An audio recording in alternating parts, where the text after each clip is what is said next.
Menjelang persiapan menghadapi misi Everest Tibet 2016, kesemua pendaki utama termasuk kru dokumentari TV Al-Hijrah mengikuti sesi latihan asas mendaki gunung.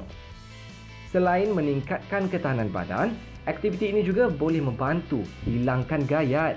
Nak tahu lebih lanjut apa kebaikannya? Saksikan. Warahmatullahi wabarakatuh. Selamat pagi.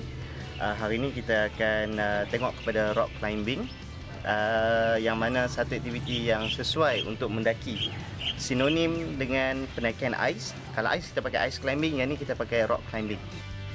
Untuk makluman anda, hanya melakukan aktiviti ini selama 5 minit sahaja, anda telah berjaya membakar lemak kalori bersamaan sepinggan kuih tiaw goreng.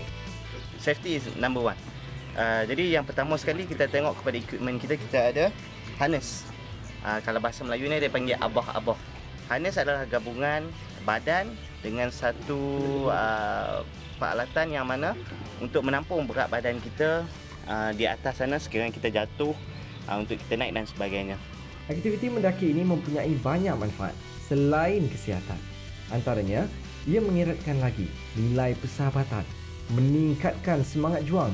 Malah, ia juga dapat melatih tahap kesabaran diri.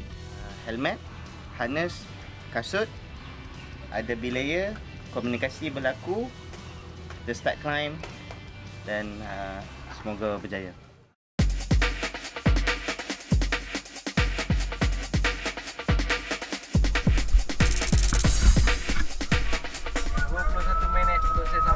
Sekarang berapa meter kita? Dekat 30 meter daripada tanah. Kalau tengok balik view daripada sini anda boleh lihat. Kita di Wira Damai Batu Cave.